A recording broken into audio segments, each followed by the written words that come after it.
जैसा कि आपको पता है कि पाकिस्तान में जो चैम्पियंस ट्रॉफ़ी हो रही है और उसके लिए तकरीबन सारी टीमों ने अपने स्क्वाड्स का ऐलान कर दिया है और कल पाकिस्तान ने भी अपने स्क्वाड का ऐलान कर दिया। अच्छा, जो टीम अनाउंस हुई है उसमें ज़ाहिर है कि उसके बाद कल से लेके और अभी तक जो है वो जितने भी हमारे जो क्रिकेट एक्सपर्ट्स हैं, जो एनालिस्ट हैं, एक्स क्रिकेटर हैं और जो इस वक्त करंट प्लेयर्स हैं, उनमें जो इस वक्त पार्ट ऑफ द टीम या part of the group of the team नहीं है, तो उन सब ने डिफरेंट डिफरेंट उनकी ओपिनियन के यार इसको लिया, ये क्या टीम बना दी, ये क्या कर दिया, ये क्या कर दिया। अच्छा, उसमें जो दो तीन चार चीज़ें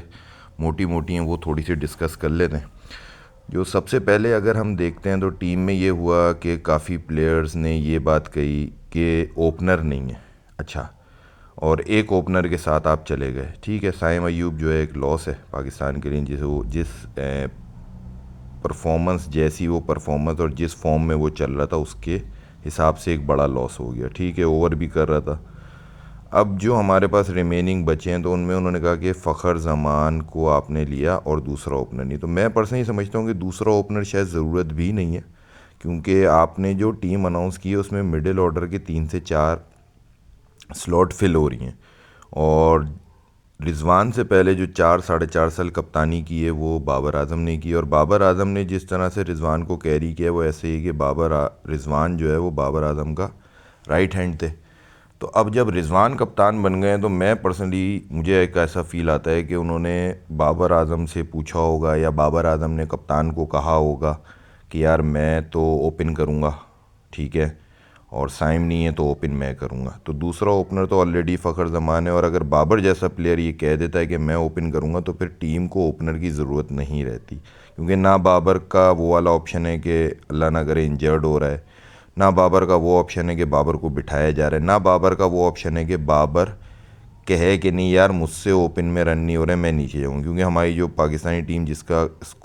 स्क्वाड का ऐलान हुआ है उसमें बाबर या बाबर के करीब करीब भी इस स्लॉट में कोई बैट्समैन ही नहीं है कि जो रिप्लेस कर सके बाबर को। तो एक चीज़ तो ये कि शायद दूसरा ओपनर, मुझे ऐसा लगता है, यूँ नहीं हुआ क्योंकि बाबर आजम फ़खर ज़मान के साथ ओपन करेंगे। तो एक चीज़ तो ये हो गई। अच्छा, दूसरी चीज़ जो है वो ये है कि आपने मिडिल ऑर्डर जब ओपनर के बाद लिया है तो मिडिल ऑर्डर में आपने किस तरीके से अपने आप को एडजस्ट करना है इन 15 प्लेयर्स में से। अच्छा, बहुत से जो चीज़ें हैं इसके साथ एक चीज़ ये निकली, यार इंडिया 3 स्पिनर से जा रहा है, ये 4 स्पिनर से जा रहा है, ये 2 स्पिनर से जा रहा है। तो पाकिस्तान का इंडिया के अलावा सारे मैचेस पाकिस्तान के पाकिस्तान में हैं, ठीक है। तो इंडिया ने अगर 3 स्पिनर लिए तो इंडिया अगर यूएई में खेलता है या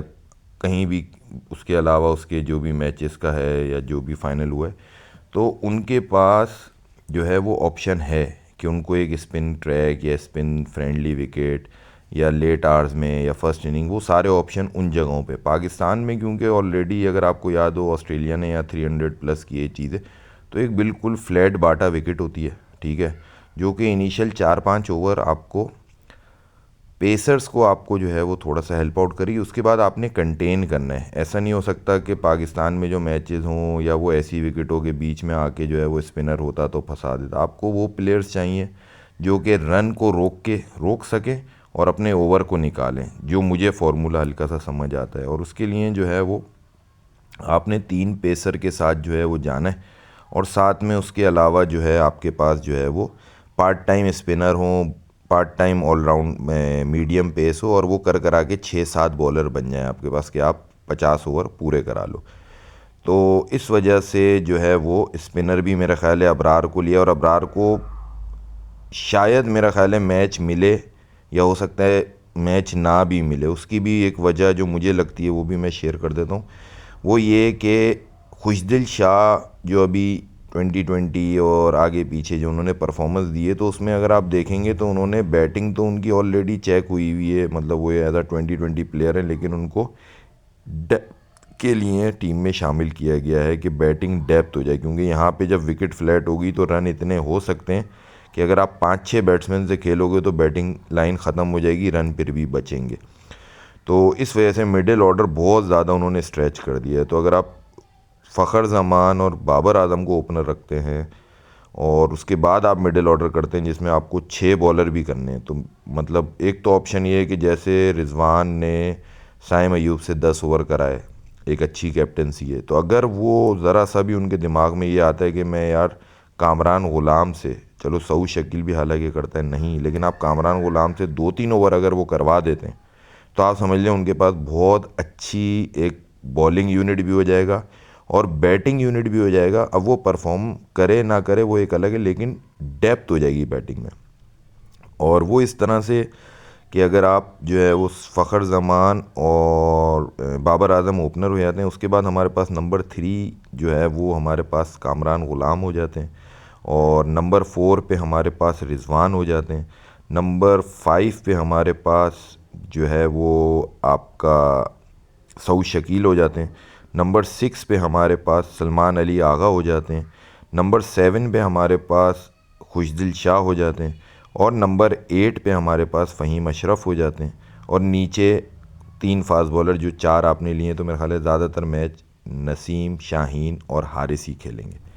तो इस तरह करके अगर आप चलते हैं तो आपके पास बैटिंग डेप्थ भी बढ़ती है, और जो ज़ाहिर है कि विकेट में कुछ ऐसा ख़ास होगा नहीं, आउट नहीं होना है और मैच को लंबा लेके जाना है कि रन बन जाएं। उस प्लानिंग के तहत ही पाकिस्तान के मैचेस जो रखे गए हैं या चीज़ें वो इस तरह से। तो इसमें कोई भी ऐसा स्पिनर चीज़ें हो सकता है, क्योंकि अगर आप अबरार को खिलाते हो तो आपके पास ऑप्शन यही बचता है कि आप खुशदिल को बिठा दो, लेकिन ये चैम्पियंस ट्रॉफी है, इसमें हल्का मैच का ऑप्शन है नहीं। तो अगर अबरार ज़रा सा भी, क्योंकि अबरार थोड़ा सा जो है वो ये होता है कि अगर उसको एक आध लग जाता है तो वो लाइन और लेंथ भूल जाता है, तो अबरार को आप इतना लंबा, मेरा नहीं ख्याल कि बैटिंग में भी वो बिल्कुल ही मतलब हारिस रऊफ़ से भी गया गुजरा है। तो इस वजह से शायद खुशदिल को बन जाए। मुझे जो 11 है जो मुझे लगती है वो मैंने आपको बता दी है। जहाँ तक फ़ास्ट बॉलिंग का ताल्लुक़ है, फ़ास्ट बॉलिंग हमारी ऑलरेडी जो है वो डिसाइडेड है। और फ़हीम अशरफ, एक कोई कहता है आमिर जमाल, यार आमिर जमाल, मैं पर्सनली आमिर जमाल को इतना ज़्यादा रेट नहीं करता यार। वो ऑस्ट्रेलिया में उसने जो 82-84 किए थे, वो 90% उसके जो रन थे वो वी में थे, वो थे मिड ऑन मिड विकेट, थोड़ा सा स्क्वायर लेग उसने जो खींचा, तो वो ऑस्ट्रेलियंस ने शायद, मेरे ख्याल है, हम रन इतने थे, इतना मैच दूर था, तो उन्होंने वो जो स्ट्रेटजी करते हैं मोस्टली, अगर आप एशेज़ में भी देखो चीज़ें, तो वो ये होता है कि जो आ रहा है बस टप्पा मारता है और पीछे डीप ले लेता है, तो उसमें मिडिल होता चला जाता है तो अच्छी बैटिंग हो जाती है। अगर उन्होंने करा और वो मिडिल नहीं हुआ और बाउंड्री से पहले आपका हल्का सा भी टॉप एज हुआ या सही बॉल मिडिल, तो आप आउट हो जाते हो। तो वो इनिंग है। उसके अलावा अगर आप आमिर जमाल को देखते हो तो आमिर जमाल को कोई आप ऐसी परफॉर्मेंस नहीं काउंट कर सकते कि आप बोलो यार आमिर जमाल ने उस परफॉर्मेंस के बाद कोई दी। अगर उस सीरीज़ में 17-18 आउट किए तो दैट्स इट, लेकिन उसके बाद जितना मौका और जितनी चीज़ों में वो साथ चल रहा है और साइड में भी उसको क्रिकेट मिल रही है, तो वो इतना डेवलप नहीं हो पा रहा है। फ़हीम अशरफ का ये है कि ज़ाहिर है फ़हीम अशरफ के मेरा ख्याल है 6-7वां कमबैक होगा, लेकिन स्टिल फ़हीम अशरफ एक अच्छा ऑप्शन है। हाँ, अगर मोहम्मद वसीम होता तो मैं पर्सनली समझता हूँ कि मोहम्मद वसीम एक बेहतर ऑप्शन था अगर आमिर जमाल से आप करते हो, लेकिन फ़हीम अशरफ ये है कि फ़हीम अशरफ इस दफ़ा परफॉर्मेंस दे अपनी बैटिंग से, बॉलिंग से, क्योंकि ये एक मेरा ख्याल है लास्ट चांस भी होगा फ़हीम अशरफ के बाद, इसके बाद देंगे नहीं क्योंकि बहुत ज़्यादा उनके कमबैक हो गए। जहाँ तक ये है कि यार स्पिनर एक है, मैंने पहले भी कहा कि अगर आप शादाब को डालते तो आपके पास ऑप्शन था कि शादाब खेलता। अबरार को आप, मेरा नहीं ख्याल कि रिस्क लोगे। दूसरी जो सबसे मेन चीज़ जो हम थोड़ा सा देखते हैं वो ये कि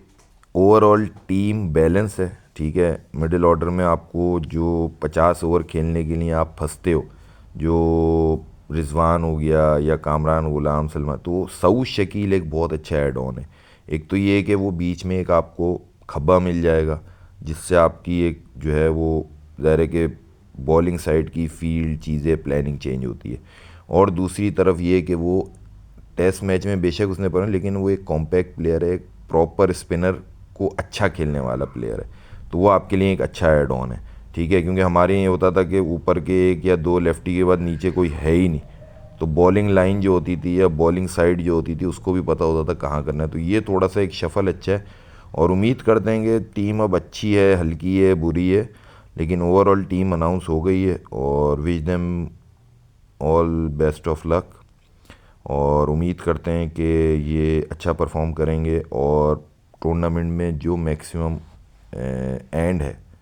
चाहे वो फाइनल है, मिनिमम सेमीफाइनल तक हम जाएं और